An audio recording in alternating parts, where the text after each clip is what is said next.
Okay, we are recording and live on YouTube. What time is your phone say? It appears it's 8:15, Mr. Chairman. If you would like to call it to order now, we're all set. We are live streaming and we are recording. I'd like to call the Human Resources and Public Works Committee meeting to order. Do we have any public today? We do not, Mr. Chairman. Thank you. Okay, then our first item is consider approving the service fee of $5 for all county park online reservations effective November 1st, 2020. I see our director, Sue Ann Kaufmeyer is here. Could you walk us through this, please? You're muted. Nope, got it. Good morning. Good morning. Good morning. Morning.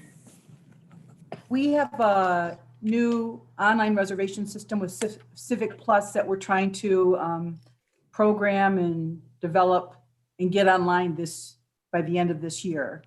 And this program is quite expensive compared to what we've had when we didn't have online. So this online service fee is to try to recoup some of the costs and help pay for the system, which is really needed for our campground and pavilion reservations.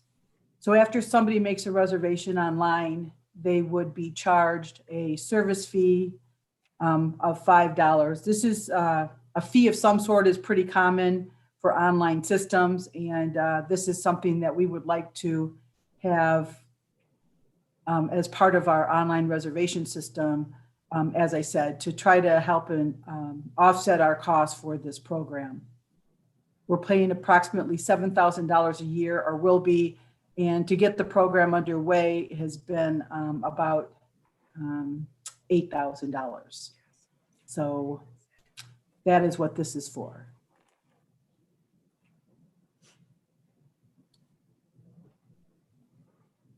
Thank you.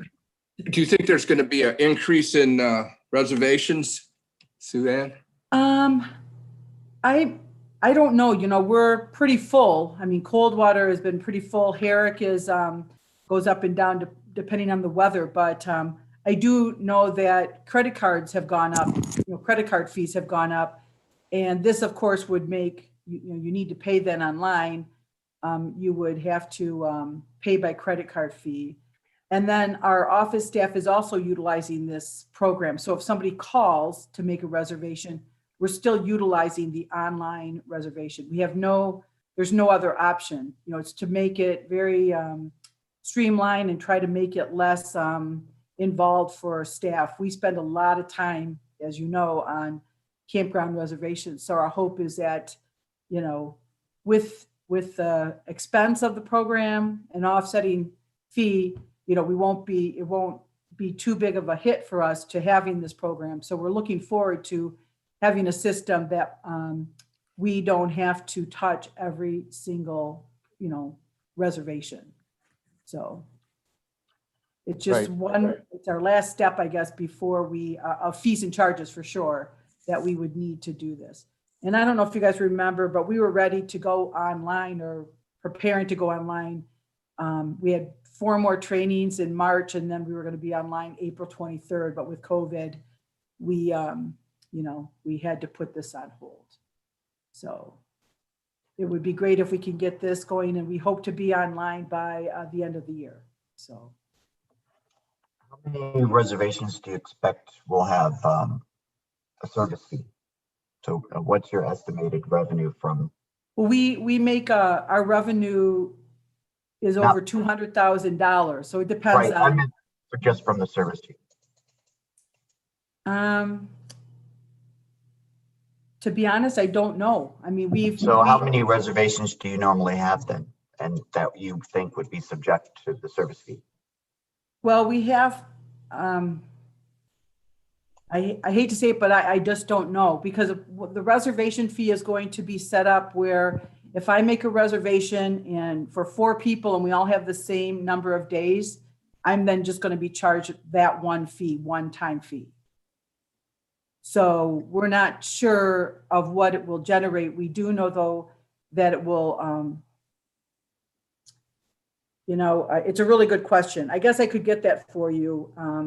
I am not prepared to do that at this time. I mean, we make about $240,000, of reservations, of revenues for the parks. So here I could tell you, just a minute, Steve. Margaret. Mr. Chairman, just so the committee knows, this was part of the discussion when already through the Board of Commissioners when we switched to the Right. new reservation system. So this $5 fee was part of the decision-making process originally. This is now just coming back because we can't, as public officials, set fees without the Board of Commissioners approval. So that's why this is before you, because it will be a fee structure to the people who apply, who come to our parks. So it was part of the discussion, if you recall, when we went to do. the system. So it's not a new concept. It's just that now is the time to bring it forward to you to set the fees.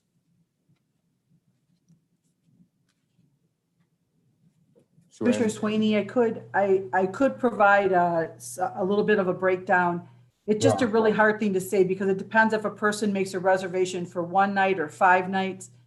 So that's why we go off of the total amount of reservations, the total amount of money that we make for all of our fees. And unfortunately, the system that we have right now doesn't really do that. But I could just even generally dividing, it's about 9,000-10,000 reservations that we make, depending if it's all camping, be a resident or non-resident, for one reservation a day. But I go off of the total amount just because of the fact that it just depends on how many days they're staying, More of a complex question, and I apologize, but I could try to get something to you.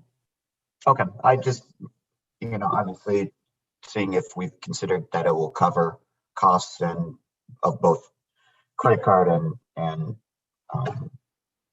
for the online Program. program. It will definitely cover the credit card fees and, offset the cost of the program itself. So Right, I'm and confident to then say no. obviously on the flip side of, that we're not charging our constituents, tens of thousands of dollars more than those costs. No, In absolutely the not. end, right? Fair assessment is all I was looking, yeah. Okay. Okay, thanks. I know that we had talked about this a long time ago, it seems like. That's for sure. It all Seems like a seems a really long long time time. ago, doesn't it, Commissioner? Yeah, it's been a long year. I know. A long, strange trip. Hey, so Commissioner Sweeney, could we have a motion, please? Yep, you bet. Let me flip back to the agenda here. All right.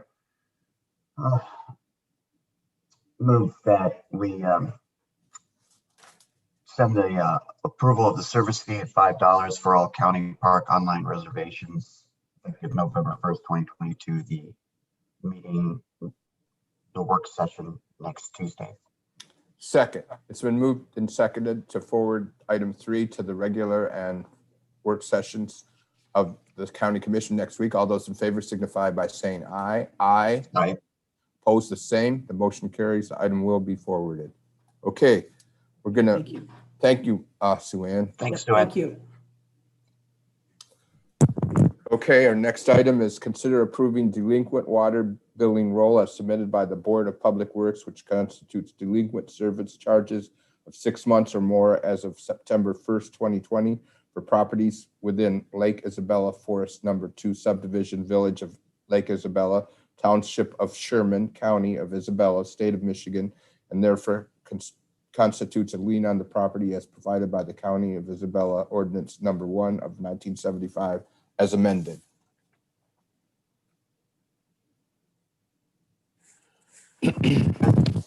Margaret, are you covering this one? Well, I guess I am, sir. That's what I was wondering. I didn't know I was until just now. Right. So I don't feel real confident in covering it very well. I will give you an overview of 32 or 64,000 feet. I don't think planes fly to 64,000 feet, but we'll see. I So- did notice that more people paid this time than last time. Yeah, I saw that too. Isn't that interesting? Mhm. So this is a usual and customary thing that comes before, subject that comes before the Board of Commissioners every year.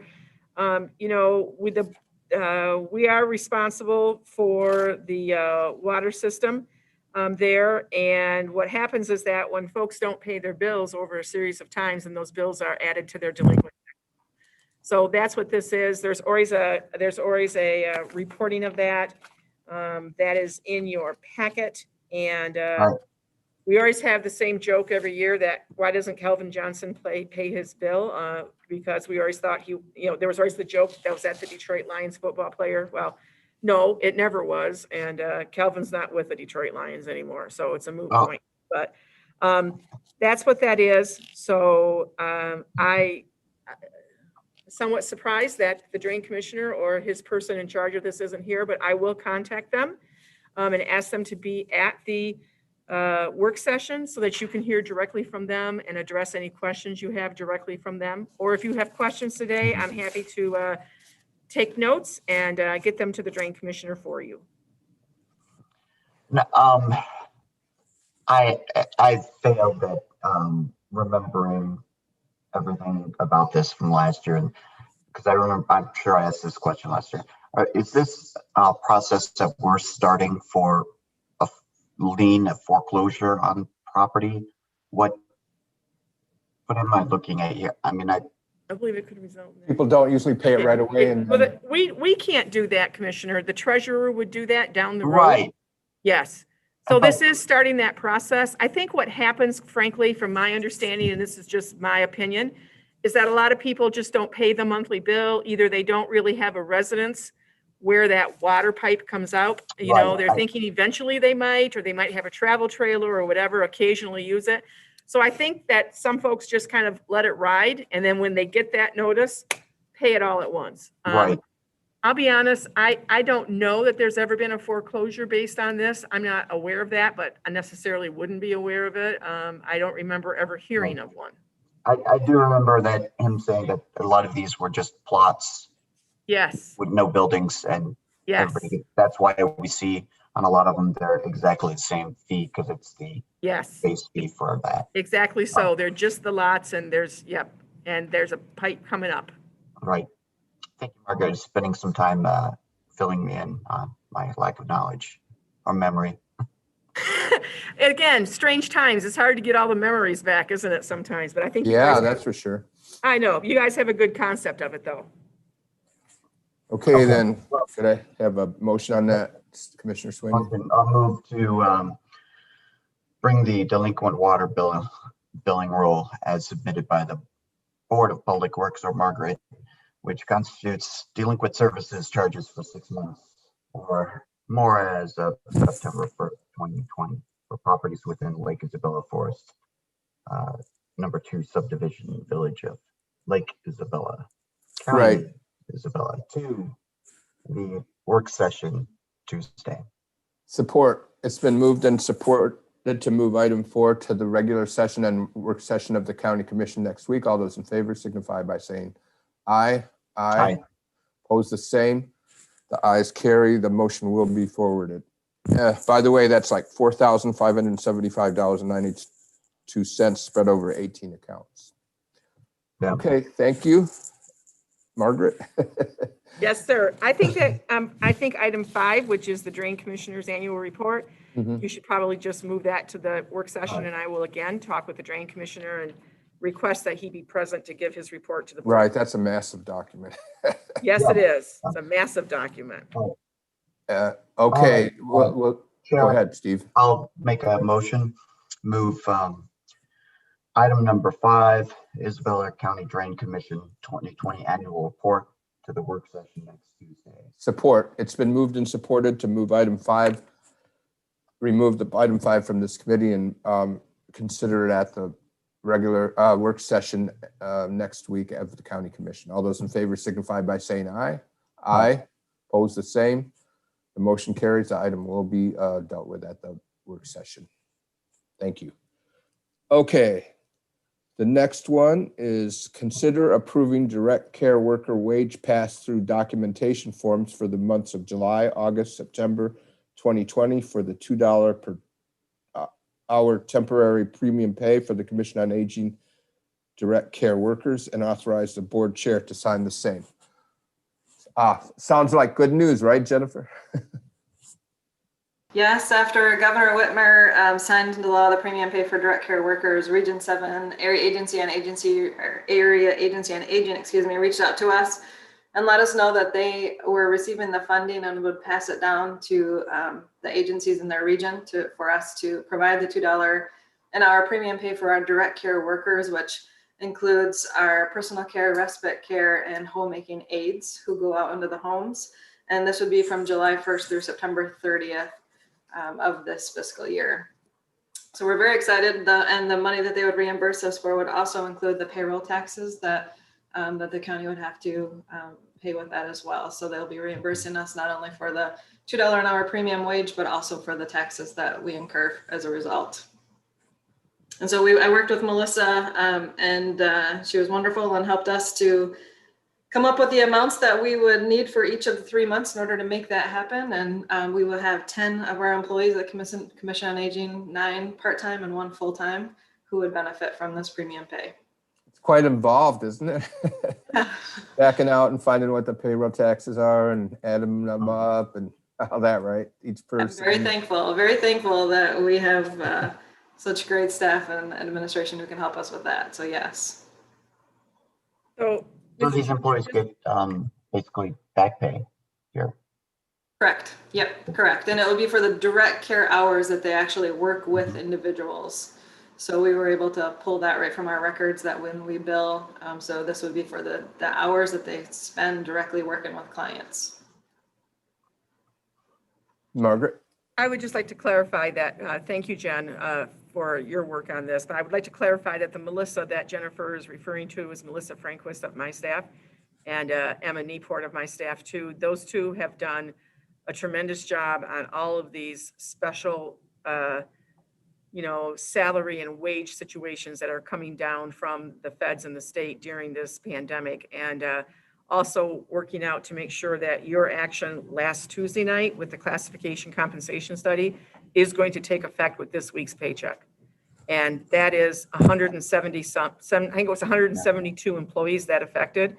You can imagine the effort to pull that off in 7 days. So they actually started earlier with the anticipation that, hopefully you would approve it and we'd have some of that legwork done. But again, Jennifer is right. There certainly is a tremendous staff at Commission on Aging, but there's also a tremendous staff here. And sometimes those folks in the back who are doing all the calculations and making everything run and get paid are the unsung heroes. So I just want to sing their praises of Melissa and Emma. What Jennifer is talking is just one example of the wonderful work they have done during this pandemic to make sure that everybody is on the right track financially and all of our bills are getting paid and all of the reports are getting done. And every time there's this extra money that comes down, it's great, but there's always 150 strings attached to it. And somebody's got to make sure those strings stay straight and don't get all tangled up. So we have a great team here all the way around, but I want to make sure that my team internally here is also recognized. They've done a great job. And, Jen, I want to say this too, we have employees from Commission on Aging who are out in people's homes. So I want to make clear that we're not just doing the ding dong drop of lunch, the food and making sure that somebody is there and somebody's picking it up off the porch. We have people who are in the home, helping people who are homebound, helping people with showers, helping people with very personal things, doing some housework, doing some very limited kind of nurse assistance type things or care assistance type programs. Those folks are, we're taking as good care of them as we can to make sure that they are all PPE'd and they are safe and they are secure while they're taking care of our seniors who are the most vulnerable and need the most help. That's what this hazard pay is for. It's for those folks who are doing the direct care. And there are also some unsung heroes. So we're really happy to see this come down for them. They're not that high paid anyways. They're paid fine, but not that high paid to be working next to somebody and giving them a bath. You can't be very distant when you're giving somebody a bath and during this pandemic. So we're very happy to see this money come down, and good job, Jen, to make sure that your people are well taken care of, and we're all working hard on that together. Good to see, Jim. I was just gonna say, this is just an example of government not being acted like a business, but acting like human beings. It's definitely services to, our senior community that need to be protected. And obviously when you're protecting the services, you have to protect your employees Yes. and keep them. Yep.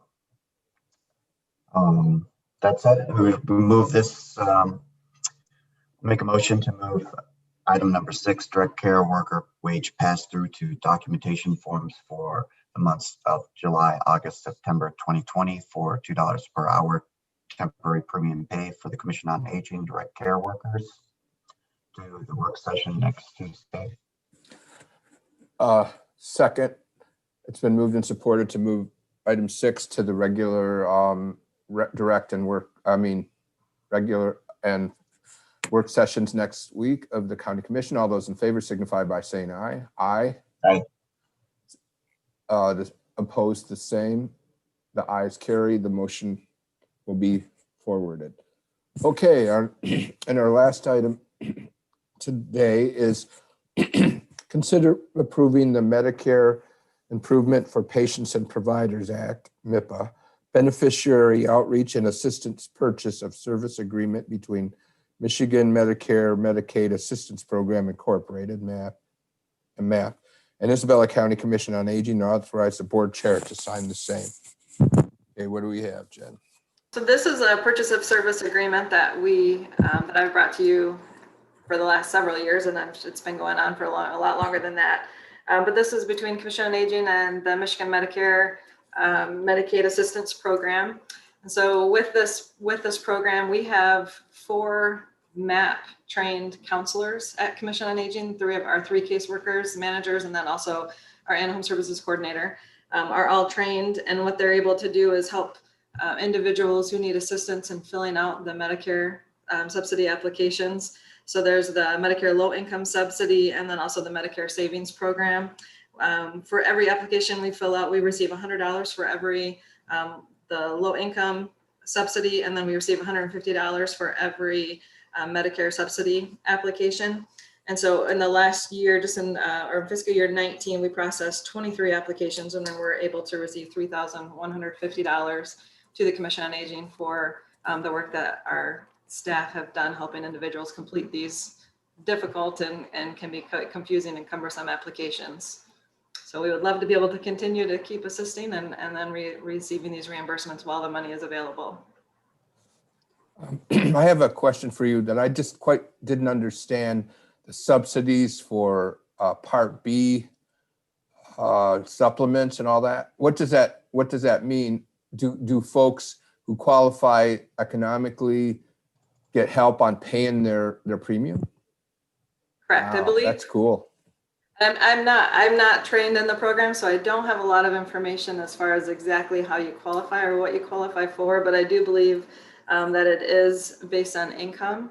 So one of the applications is processed through the Department of Health and Human Services, and the other one is actually through the Social Security program, and they're able to do those. And so our counselors, they know exactly what program individuals are able to qualify for, and they can help them with those. There's so many. I was trained as a health and life insurance agent, and had to know a lot of that stuff. But that's such a great benefit, if you ask me, because if you just have Part A, it's so restrictive. I had a wellness exam and it wouldn't cover that. It cost me $240. So that's so great. Glad to hear about that. Do we have plans in place to provide these services to counselors, to provide these services remotely, or if the Commission on Aging building doesn't open? We're continuing. So our Medicare D sign up is our, a huge program that we have that starts this week, actually, and goes through December 7th. Yeah, the open enrollment session. We typically work with 500 to 600 clients each enrollment period, but with the help of volunteers. So our staff have really pulled together this year. Our in-home staff are actually training some of our other staff and just to refresh them. Some have already helped with it in the past, and so they're doing a refresher training to help us be able to help more that we can. We're utilizing, helping those who can go to the hotline, referring them to the hotline. For those who need the one-on-one help, we are going to be scheduling appointments based on need. For those that can be done over the phone or virtually, we're going to do it that way. But for those who absolutely need to come into the building, we've been working with Michelle. Ray has been wonderful of helping us make sure, to get extra monitors in rooms so that we can have our folks social distance from the clients who come in, using our big rooms and using the screen so that they could see on the screen that way. So we're just preparing our facilities so that we can do it in the safest possible way and bringing in those who absolutely need to come in. So anyone who can do them remotely, we're going to do remotely, correct? And anyone that we can do over the phone, we'll do over the phone. And the ones who will be coming into the building are those folks that either do not have that technology or are not comfortable with it. So that will be fairly limited, but we're going to try to certainly provide the same level of services we have in the past. And I think that there'll probably be more interest. First of all, there's more of us getting over that age every year. And second of all, I think, as Commissioner Moreno said, if you've had some health issues during this pandemic and your option is not covering those, people are going to want to make changes during this open enrollment. So, yeah. Good. Thank you, Jen. All right, I'll make a motion, move the, to bring the Medicare improvement for patients providers act, beneficiary outreach and assistant purchase of services agreement between Michigan Medicare and Medicaid Assistance Program and Isabella County Commission on Aging to the work session next Tuesday. Kind of hard to hear your audio, Steve. I'm sorry, might be sitting too far away. Repeat that again. Yeah, please. Okay. You can hear me now? Yeah. Okay. All right, motion, move item number 7, Medicare Improvement for Patients and Providers Act, Beneficiary Outreach Assistant Purchase of Service Agreement between Michigan Medicare and Medicaid Assistance Program and Isabella County Commission on Aging for the work session next Tuesday. Support. It's been moved and supported to forward item 7 to the regular and work session of the county commission next week. All those in favor signify by saying aye. Aye. Aye. All opposed, the same. The ayes carry. The item will be moved to the regular and work session next week. Thank you. Thank you, Jen, very much. Thank you, Sue, very much. Thank you. I have a question for our administrator. Yes, sir. Well, I've been noticing that a lot of companies right now are saying that, and that have employees that work virtually, that are saying that even after this is all over, that they have found out that they're going to keep people on that same status. Is that a possibility with the county? Have you been thinking about that, or learning anything from the patterns and all that? Well, we have now? Commissioner, pardon me, I'm sorry, I didn't mean to step on your That's last all right. words there. That's all right. Commissioner, and I think what's really interesting for us is that we started this remote long before the pandemic for our employees. We had the first test drive person was Melissa Franquist and my staff, and we set her up remote after we had our policy and kind of used her as our, I don't know, is that called a beta test? Probably you folks know better than I, kind of as our test pilot. And it went very, very well. And then we opened it up, as you well know, after we got the policies all approved by the board or whatever, we opened it up. And I opened it up to elected officials and to department heads and to whoever they kind of designated. And those designations had to come to me so I could approve them and send them to IT. So IT knew who they were, it was okay. Mhm. And I would say that we had a number. I wouldn't say it was a huge number, but in my office, there were 5 or 6 of us, maybe 5 of us, maybe who could work remote. So on the weekends, if you're the administrator or the deputy administrator or department heads or elected officials, many of us work on the weekends. So that was great. We had some elected officials. We had some folks, top level folks in some of the departments.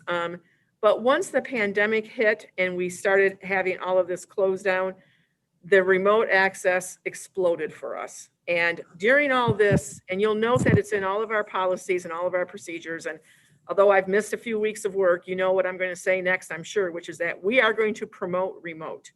And as long as this pandemic is going on, we are promoting remote as much as possible. If something can happen remotely, that's what we want to do, because the less contact and the less you are out of your home, the safer you are.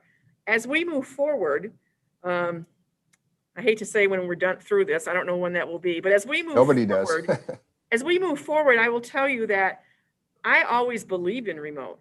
I did. That's how come I came to you and asked for the policy. That's why we asked for the procedures. That's why we started doing it. But even for me, it is a lot more effective than I ever could have imagined it would be. And I think that, you know, there was this healthy suspicion across all platforms, whether it was private or public sector, that, well, we'll tell people they can work from home and they'll really be, I don't know what they thought they would really be doing. But it's pretty obvious to see what the work product is and to make sure stuff is coming out. I saw on the news this morning that now there's all sorts of softwares that employers can get. They can put on people's computer systems and they can track them and do this and do that. I don't need to be I don't feel the need to be the remote police, because I trust my folks and they have proven themselves through this. But I will tell you, we have some departments that are still primarily working remote. My staff, half of my people are working remote.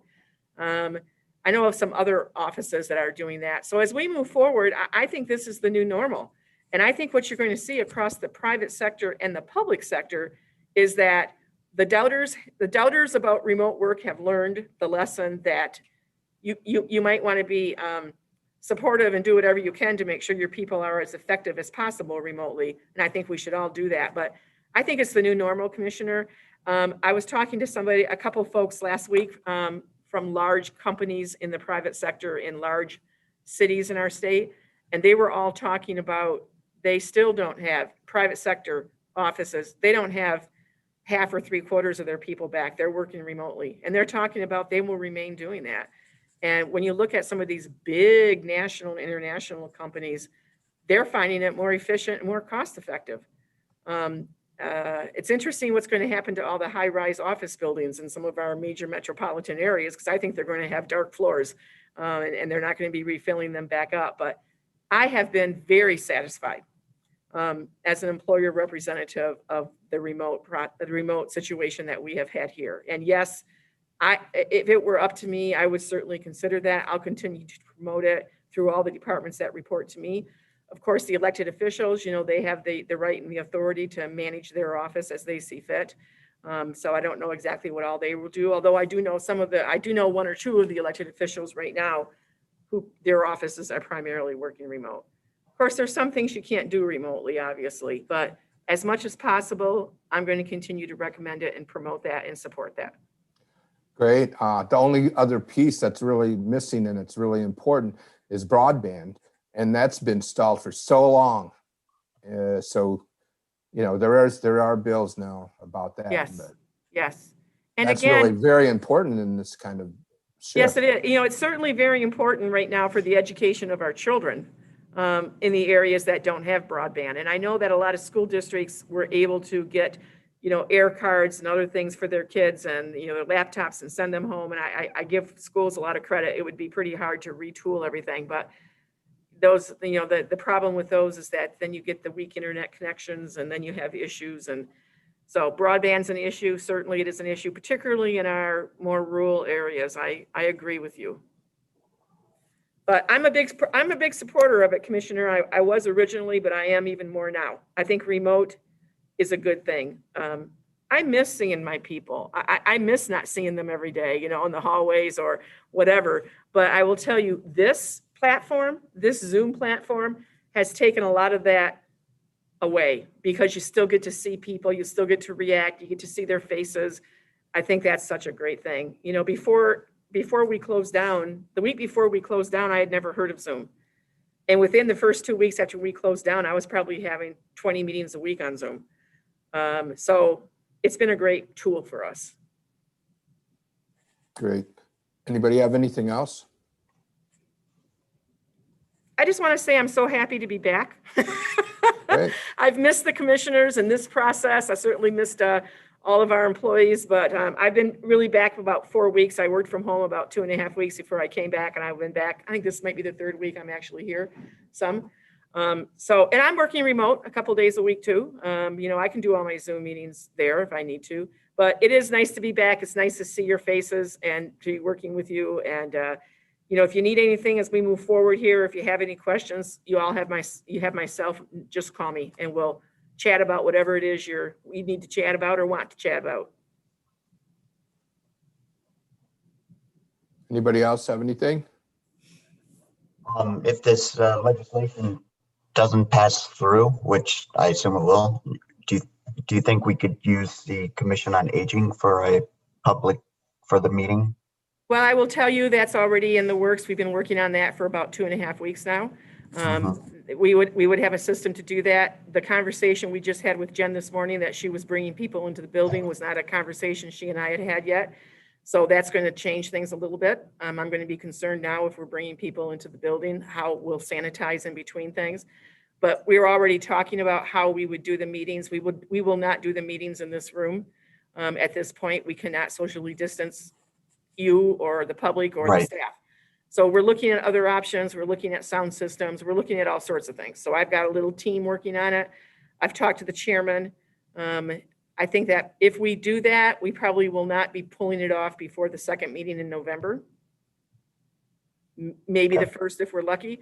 The other thing I would be talking to you individually about, or at least trying to get your input somehow. The other option is hybrid meetings. Even if we were doing it at the Commission on Aging, and I could guarantee I could keep all the commissioners 6 to 8 feet distance from each other and all the staff and any people from the public who would come in, there still might be commissioners who are uncomfortable with that. And I would want them to be able to be electronically attending, which according to the new legislation that's going through will be able to happen. We can do it a hybrid. We can have however many people want to be there. I would hope that we could get 4 so we could have a majority on site.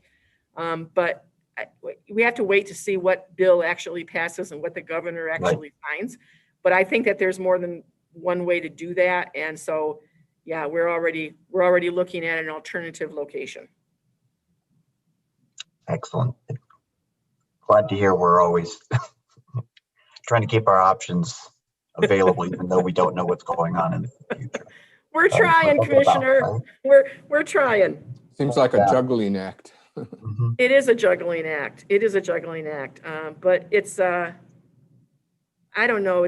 Everybody's going to tell you the same thing. It's a strange situation. It is a strange situation, but my dad used to tell me that there are very challenging things that happen in life, and he used to say the smart people. I'm not quite sure I would equate that same term, but he would say the smart people find the opportunities. So when challenging times hit, I always try to find the opportunity, and it's hard sometimes, whether those challenging times are personal or professional, but I try to find the opportunity. For us, the opportunity has been this remote thing. We were prepared. We were ready to go. The next is going to be how we're going to do our meetings, and, can we have some of them in person or parts of them in person and parts of them hybrid calling in. I will tell you this, at this point, the other thing that I think is a really good opportunity that we have learned from this, and that we just had to figure out how to keep it going, is I think we have more people watching us on YouTube than we ever had in our audience. And they may not be quote unquote participating, like calling in and wanting to have a public comment, but they're watching. And it's great for our department heads. They can watch those meetings at night and not have to leave their family and still tuck their babies in if they want to but see the meetings. So in order for us at this point to stay on that YouTube, to stay on our YouTube channel and keep being able to do that, we're going to be doing that through the laptop. So of course, wherever we are, you'll still have your laptop, and that's how we'll be broadcasting. We'll be broadcasting through the Zoom platform onto our YouTube. So it's a win-win kind of, I think. I really like the fact that we can continue live on YouTube here. I do too. Instead of just posting post recordings. Well, Like watching football. You don't go back and watch an old football game. No, you don't. I was thinking over this weekend, the sound system in this room is useless. We're going to pull these microphones out. I'm going to probably rip them off the tables today and dump them somewhere. I've had it. But, we looked at another sound system before and some of the bids were just asked, they were close to $100,000 to do something here, close to $100,000. And we had talked to another potential and we decided that maybe we couldn't do that for other reasons. But again, this is the opportunity. And, maybe it's time that we look at where we have our meetings and maybe this chambers works for committee meetings and it doesn't work for the full board meeting. And maybe we can make it work again eventually. But we're trying to look at our options and come up. I know that I would like very much to have whoever on the board is comfortable being in person. I think that would be great if we can do that. But if people aren't comfortable being in person, I want them to be comfortable just staying on the Zoom and participating that way. I don't want people to feel pressured to come out to a public setting and feel like they're endangering their health. I want to make it whatever we can to make that happen. So we're moving along. We'll see what will happen. I had a nice conversation with Roger Hauk about this bill on Friday. I told him if he had any questions during deliberations and he wanted to talk to a public official to call me. Roger calls me on those issues occasionally. I know that was kind of his FOIA contact, why that was changing, and he's done a good job of staying in contact with us. So I'm sure if there's any hiccups today, he'll call me. But I have a lot of faith that that's going to get through the House fairly easily and get to the governor's desk this week. And my understanding is that she is very supportive of it. Yeah, that's the way it used to be with her. Okay, I'm going to call to the public that's not there. Right? There is no public. There is no public. Okay, and I'll be adjourning this meeting. I hope you all keep safe and I'll see you next week. Thank you, everyone. We'll see you next week. Thanks. Take care of yourselves. Stay safe.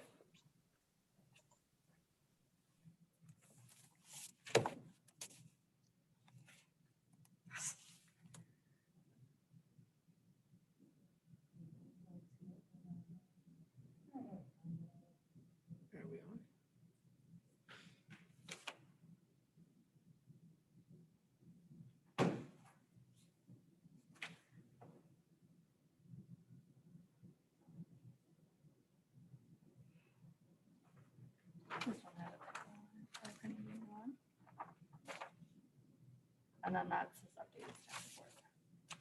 Thank you, madam.